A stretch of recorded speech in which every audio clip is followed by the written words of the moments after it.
algebraic properties. We're going to go pretty quickly through these properties. Really what I want you to be able to focus on is that you can apply these properties and that we can talk about them when we're working through equations and algebraic expressions. I am not going to ask you to memorize all of them and spit them back to me, however, but you should be comfortable with them and understand how they work and that they're really very important to helping us solve algebraic equations. So we're going to go through these quickly. You should have in front of you a set of the properties. The examples are missing. You're going to fill in the examples as we go along. So the reflexive property basically says something is equal to itself, which I know sounds really silly, but in math we want to make sure that everybody agrees with everybody else. So we make sure that if we have something, it is equal to itself. So some examples: 5 equals 5, and 4 plus 7 is the same thing as 4 plus 7. It doesn't change anywhere as we go along. The symmetric property. So symmetric property says that basically two things can be equal to each other even if they look different. So, and we can flip them around. So if 8 is equal to 2 plus 6, we can say that 2 plus 6 is equal to 8. Just like if you have two sides of the mirror, what's on the one side is equal to the other, and what's on the other side is equal to that first side. Our transitive property. If 5 plus 4 equals 2 plus 7, and then I know that 2 plus 7 is equal to 9, I can translate that and say that, well, the 5 plus 4 must be equal to 9, since they're both equal to the same thing. Very important when we start working with our equations.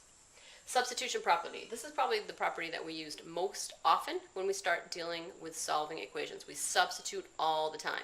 We take a look at one expression, know that just by applying my basic math facts, it's equal to another expression, and I can take one out and substitute it with another. So if n equals 11, and I have 4 times n, I will know that I can take the n out and put 11 in its place. So if n equals 11, then 4n times n is equal to 4 times 11. So I can take something out and put something else in its place as long as they are equal to each other. That's a big one for algebra.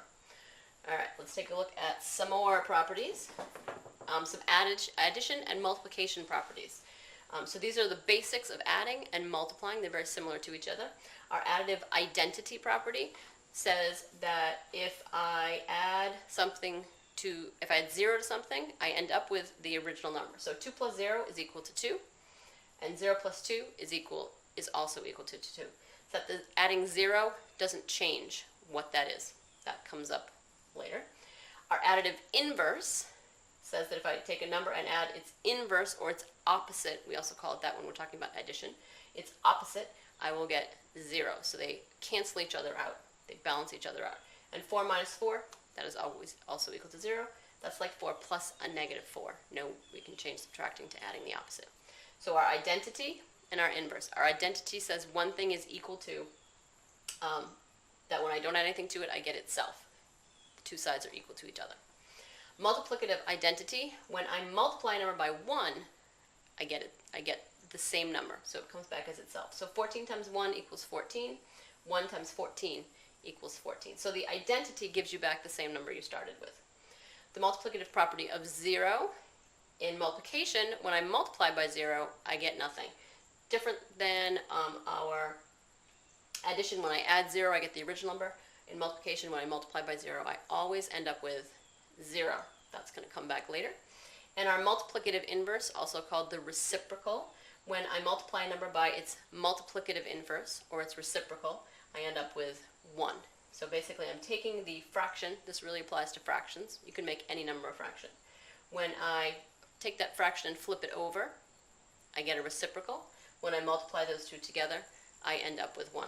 This is also helpful later. So all of these properties you may look at and go, these really aren't very exciting, but you need to know the basic rules before we can actually start to use them, just like anything else.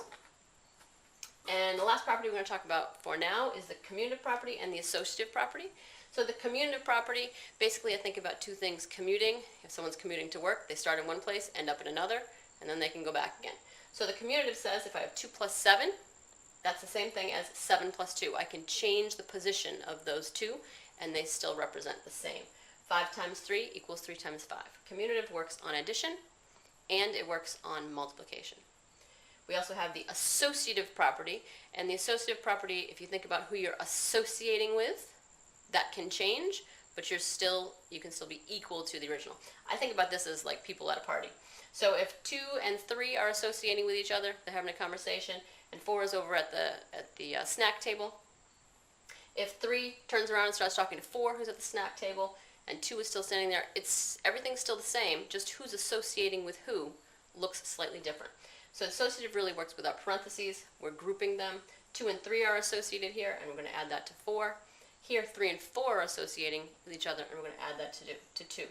Since it's all addition, it doesn't change the total amount. This also works for multiplication. 5 times 6, in parentheses, times 7. That's the same value, the product in this case, as 5 times, and then the 6 times 7, in parentheses. So we can mix up those parentheses as long as it's all addition or it's all multiplication, and that won't change the final value or the fact that they are equal to each other.